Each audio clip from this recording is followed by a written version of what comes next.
What happens when a man doesn't just build a brand, but becomes the brand? What happens when identity and image blur so deeply that even the halls of the Pentagon, the symbol of America's power, bend to the will of one man's rebranding machine? This is not just about politics. This is about the raw force of branding, influence, and the psychology of power. Donald Trump didn't just step into history as a businessman who became president. He stepped in as a brand that consumed every stage it touched. And when whispers began about Trump rebranding the Pentagon, the world wasn't just watching. It was asking a terrifying question. Can a personal brand reshape the identity of a nation's strongest institution? Stay with me, because what you're about to hear will challenge how you think about power, influence, and the dangerous line between image and identity. Long before Donald Trump became the 45th president of the United States, he was something else entirely. An image, a logo, a walking empire of gold letters and unapologetic excess. His name wasn't just on buildings, it was the building. His persona wasn't just in magazines, it was the magazine cover itself. He crafted something that few men in history have ever pulled off. He blurred the line between man and brand so completely that one could no longer be separated from the other. To speak of Trump was to speak of Trump Tower, Trump casinos, Trump golf courses, Trump University, and later, Trump tweets. His brand was glitz, boldness, controversy, and defiance of norms. And people didn't just buy his products, they bought into the feeling of being associated with Trump. That's why, when he stepped into politics, he didn't walk in as a traditional candidate. He walked in as a brand, stronger than most political movements, armed with years of branding warfare, reality TV polish, and a loyal following that didn't just admire him. They consumed him like they would a product they couldn't live without.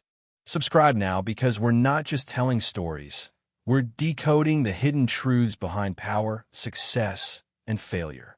Hit the like button if you believe in writing your own story. Share this with someone who needs to hear it. And leave a comment below. Do you think branding makes leaders stronger, or does it make institutions weaker? Your voice matters, because in this age, every story counts.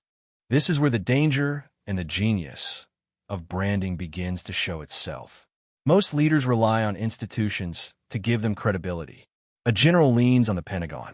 A politician leans on their party. A businessman leans on the strength of their company. But Trump flipped this equation upside down. The institutions didn't give him power. He gave institutions power by attaching his name to them. When he walked into the White House, it wasn't the presidency that elevated him. It was Trump that elevated the presidency into a new kind of theater, a new kind of brand campaign that blurred governance with entertainment. That's why the idea of Trump rebranding the Pentagon isn't just an exaggeration or satire. It's a natural extension of his entire life's philosophy. To Trump, everything is a stage. Everything is marketing. Everything is brand positioning. And when that mindset collides with the most powerful military institution on earth, you don't just get policy. You get spectacle. You get identity warfare. You get the Pentagon not as a fortress of defense, but as a stage for the Trump brand itself. Donald Trump was never simply a businessman. From the earliest days of his career, he understood a truth that most entrepreneurs miss. Money is fleeting, but image endures. Skyscrapers may crumble, casinos may bankrupt, hotels may be sold off, but a name, etched in gold, blasted across billboards, shouted through headlines, can outlive it all. That's why Trump didn't just put up buildings. He put up monuments to himself. He didn't just build a tower. He built Trump Tower. He didn't just open a casino. He built the Trump Taj Mahal. His face was plastered across magazines like Forbes and Time. His words filled gossip columns, and his lifestyle became a spectacle for tabloids. By the 1980s, he wasn't just a wealthy man in New York. He was New York's golden brand, an avatar of boldness, opulence, and excess. For Trump, every contract, every handshake, every lawsuit, every affair, whether victory or scandal, wasn't just a personal event. It was content. And content, in Trump's world, was currency. But branding isn't just about logos, buildings, or taglines. It's about psychology. Trump mastered the art of association marketing before the term even became fashionable. He realized that if you could control the story people told about you, you could control the value they attached to you. So he made himself a character, a role bigger than life. He exaggerated his wealth, flaunted his deals, courted controversy, and made himself unavoidable. Whether you loved him or hated him, you couldn't ignore him. And that is the core power of branding: attention. Trump didn't seek to please everyone. He sought to dominate the conversation. And in dominating the conversation, he made himself unforgettable. It didn't matter if the banks foreclosed on his casinos or if analysts predicted his collapse. As long as his name shined brighter than the bad news, Trump, the brand, survived. And survival was all he needed, because as long as the brand survived, the man could rise again. This obsession with identity as brand only deepened in the 1990s and early 2000s. Trump expanded beyond real estate into entertainment. His cameo appearances in movies and TV weren't accidental. They were brand placements. His reality show, The Apprentice, became a masterclass in marketing, turning a fading mogul into a primetime superstar. Millions tuned in not to watch business lessons, but to watch Trump the character. His catchphrase, "You're fired," became cultural currency. The show sold more than entertainment. It sold the Trump myth: decisive, commanding, powerful, unapologetically rich. And for Trump, this was the moment where the line between man and brand blurred completely. He was no longer a businessman with a brand. He was a brand pretending to be a businessman, pretending to be a president long before politics entered the picture. The fiction became reality, and reality became performance. But here's the deeper truth that most miss. When your brand becomes your identity, you stop living as yourself. You start living as your brand. Every choice Trump made, from the women he dated to the words he tweeted, was filtered through the lens of, does this fit the Trump brand? Scandals didn't hurt him. They reinforced the narrative of a bold, untouchable maverick. Bankruptcy didn't destroy him. It positioned him as a survivor who always comes back bigger. Critics didn't weaken him. They gave him the enemy he needed to rally his followers. This is why, by the time he stepped into politics, he wasn't campaigning like a politician. He was running a marketing campaign like Coca-Cola or Apple. The debates weren't debates, they were brand commercials. The rallies weren't speeches, they were live events, carefully staged to reinforce the spectacle. America wasn't voting for a leader. They were buying a brand. And this is where the Pentagon comes in, not yet in the literal sense, but in the symbolic sense. The Pentagon represents strength, discipline, order, and national power. But to Trump, it was another stage to conquer, another logo to reframe. Because when your brand becomes your identity, institutions aren't sacred. They are canvases. They are billboards waiting for your signature. Trump understood that if he could brand the presidency itself, if he could turn the Oval Office into a Trump Tower boardroom, then there was no limit. The Pentagon, the most powerful military headquarters on Earth, was no longer just a fortress of defense. It became, in his worldview, another branding battlefield. A place where the Trump image could extend its shadow even deeper into the fabric of America's identity. And let's be clear, this wasn't simply about ego, it was about survival. Trump understood something vital about modern culture.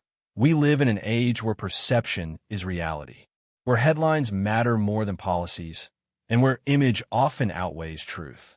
So rebranding wasn't just his instinct, it was his weapon. When a scandal threatened him, he reframed it as an attack by fake news. When critics questioned his experience, he positioned himself as the outsider warrior America needed. When traditional politicians played by rules, he ripped the rulebook apart and wrote a new one with his name on the cover. And so, when whispers began about Trump's influence extending even into the Pentagon, the world shouldn't have been surprised. Because in Trump's universe, every room he enters, every institution he touches, every system he confronts, either bends to the brand or becomes irrelevant. Branding has always been thought of as marketing, slogans, commercials, flashy billboards.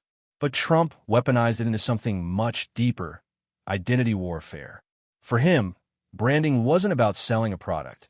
It was about reshaping reality.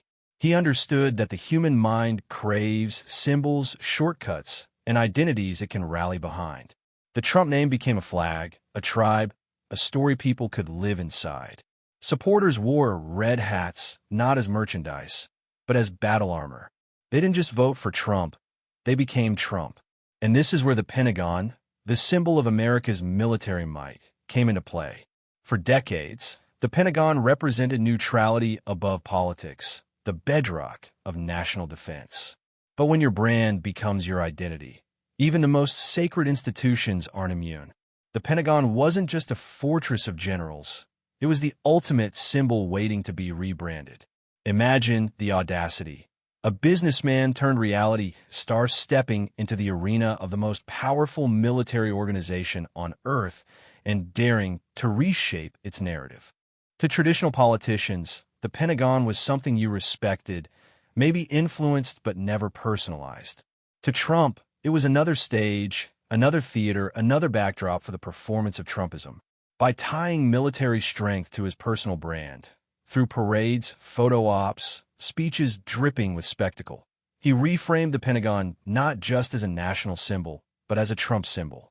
Tanks rolling in parades became more than defense. They became brand assets.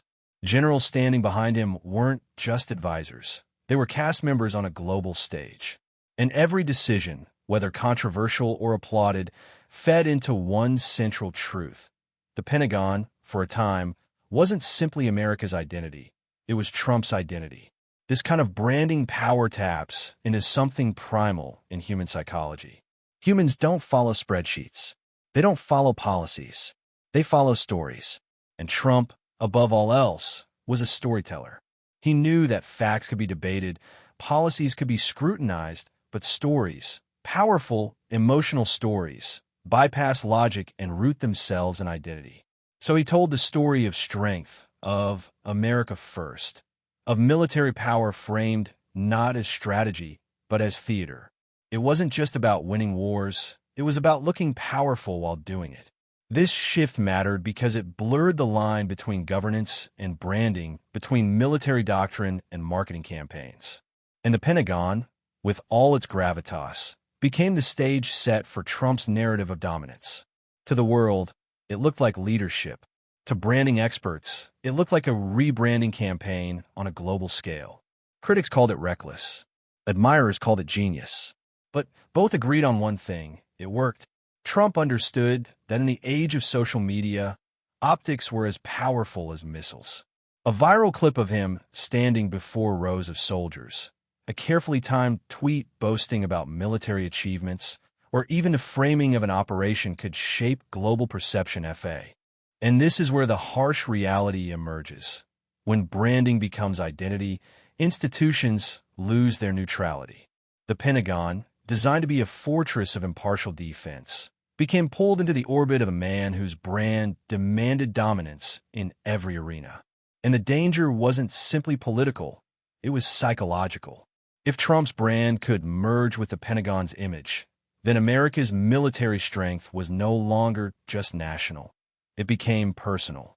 Allies and enemies alike began to see American power not as a bipartisan institution, but as an extension of Trump himself.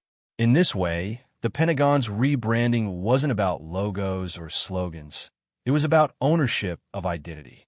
And once a brand owns your identity, it doesn't let go. The world was watching. Every image, every statement, every spectacle tied to Trump and the Pentagon wasn't just consumed by American audiences. It was broadcast to allies and adversaries across the globe. And here's the truth most people don't realize. Perception is power. A photo of Trump flanked by generals wasn't just domestic PR. It was a signal to the world, a declaration that America's might and Trump's image were fused into one. Allies who once relied on the stability of American institutions now had to navigate a shifting reality. Were they dealing with the Pentagon, or were they dealing with Trump? This question haunted boardrooms, foreign ministries, and intelligence agencies. For adversaries, it was a different game altogether. If the Pentagon's image was now tied to Trump's brand, then weakening Trump's credibility wasn't just political. It was strategic warfare. Global leaders understood that they weren't just negotiating policy anymore.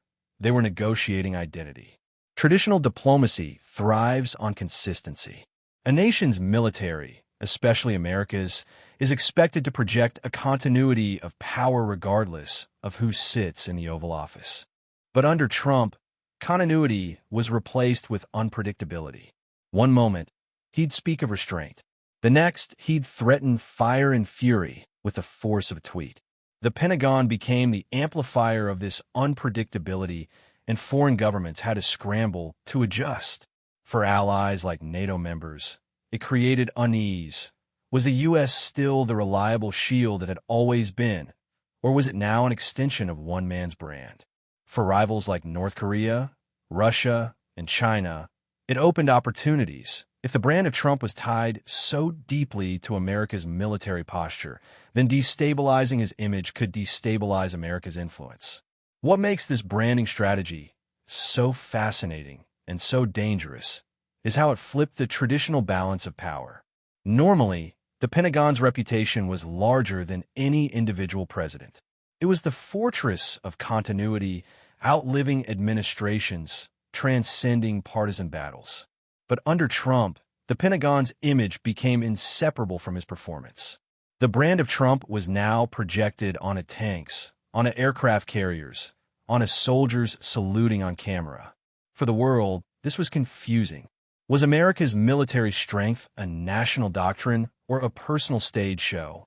And confusion, in geopolitics, is vulnerability. Allies questioned whether they could trust promises. Enemies tested boundaries, probing for weakness in the gap between America's institutions and Trump's identity-driven branding. This shift didn't just alter global perception, it altered the very fabric of deterrence, where fear and respect are currency. The spectacle also created an unintended paradox.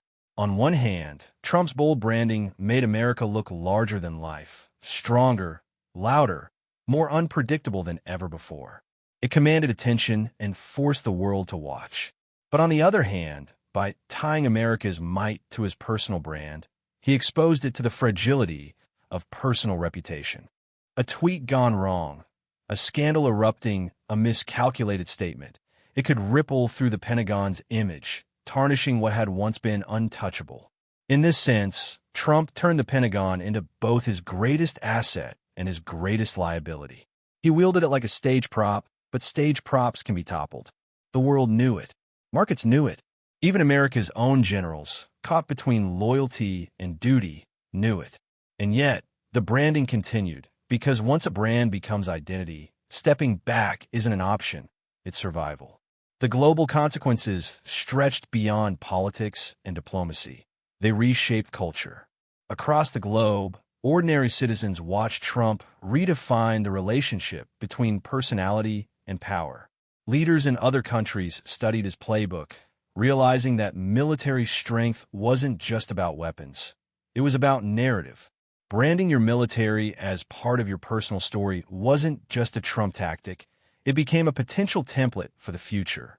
Authoritarian leaders saw it as validation. Aspiring populists saw it as inspiration.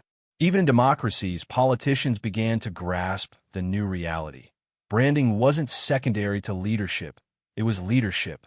And with Trump rebranding the Pentagon, the line between a nation's power and a man's persona blurred so deeply that the world itself became the audience of a performance where perception dictated reality. History will remember this era not just for policies passed, battles fought, or deals struck, but for the transformation of power into performance. Trump's rebranding of the Pentagon wasn't merely a political tactic. It was a seismic cultural shift. It forced the world to confront an uncomfortable truth. When a man's identity becomes inseparable from a nation's institutions, the institution itself becomes vulnerable to the rise and fall of that man. For America, this meant that the Pentagon, once the untouchable cornerstone of continuity and stability, became part of a personality-driven narrative. For some, this was thrilling. It made military might feel bold, personal, even relatable. But for others, it was terrifying because the strength of a nation should never rest on the volatility of one individual's brand. And yet, this is where we stand, an era where leadership is branding, branding is identity, and identity is the battlefield itself. The consequences of this shift extend far beyond Trump himself. Future leaders, whether in America or abroad, will look at this playbook and realize the power of merging personal branding with institutional authority. Some will attempt to replicate it, wrapping their military, their economy, even their justice systems into extensions of their persona. But with that comes risk, because a brand is not immortal. Brands can be tarnished. Brands can collapse. And when an institution becomes too tied to a personal brand, its fate becomes fragile, subject to scandal, perception, and the court of public opinion. For America, this lesson is critical. If the Pentagon is seen not as the Pentagon, but as the Pentagon through the lens of Trump, then its credibility depends on Trump's reputation. That's not strength. That's vulnerability disguised as spectacle. There's also a deeper philosophical question hidden here. What happens when identity itself becomes the product? For Trump, his brand was always his business. But when that brand was fused with America's most powerful institutions, the very definition of leadership shifted. Leadership became performance art, and governance became marketing. For citizens, this blurred line creates confusion. Are we loyal to the man, to the brand, or to the nation itself? And for adversaries, it creates opportunity. Attack the brand, and you weaken the nation. But here's where the real legacy begins. Trump's rebranding of the Pentagon is a warning sign, not just for America, but for the world. It warns us that in the age of social media, television, and 24/7 news cycles, the most powerful weapon isn't a missile or a tank. It's a narrative. Whoever controls the story controls perception, and whoever controls perception controls power. This is why Trump's strategy worked, because in a world oversaturated with information, branding cuts through the noise in ways policy never can. But the danger is that narratives can outlive truth, and branding can overshadow substance. If we don't recognize this, we risk entering an era where the survival of nations is tied not to strength, but to spectacle. So what does this mean for you, the viewer? It means the lesson isn't just about politics. It's about your life, your identity, your brand. Trump may have wielded branding to reframe the Pentagon, but the same principle applies in every arena. If you don't define your brand, someone else will define it for you. If you don't control your narrative, you'll become a character in someone else's story. And if you tie your identity to fragile things, money, approval, popularity, then like the Pentagon under Trump's shadow, your strength will depend on forces outside your control. The harsh truth is this. When your brand becomes your identity, you either rise higher than anyone thought possible, or you crash harder than anyone dares imagine. The choice in your life is yours. And here's where we close, but not end. If this story struck something inside you, if it forced you to see the world differently, then don't let it stop here. Take control of your brand. Define your identity. Build your narrative with intention before someone else builds it for you. And while you're at it, don't just watch this video, be part of this mission. Subscribe now because we're not just telling stories. We're decoding the hidden truths behind power, success, and failure. Hit the like button if you believe in writing your own story. Share this with someone who needs to hear it. And leave a comment below. Do you think branding makes leaders stronger, or does it make institutions weaker? Your voice matters because in this age, every story counts.